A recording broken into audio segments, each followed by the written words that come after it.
Muungano wa walimu wakuu wa shule za upili kaunti ya Makueni umesema shule hazijapokea vifaa vifaavyo kwa masomo ya gredi ya 10.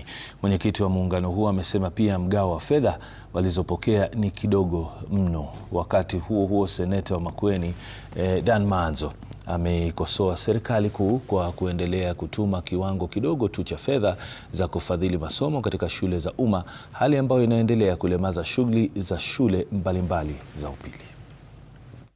As we started teaching students in grade 10, we know we have not received the learning materials, but I want to request teachers, because we are born of innovation and a miracle working.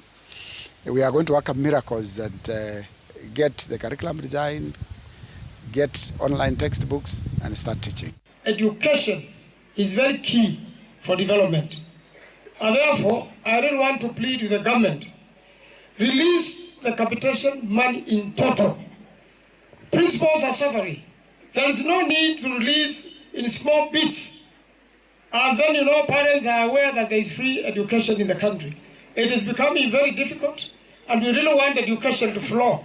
All the children of Kenya to have equal opportunity, to have good education, so that we can equalize the country and make sure that everybody is free in the country and is free to educate their children. Kwa hivyo serikali imeanguka sana kuchelewesha pesa ya capitation na kuleta kidogo kidogo.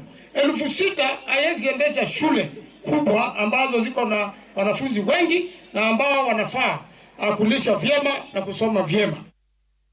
Walimu kutoka shule za msingi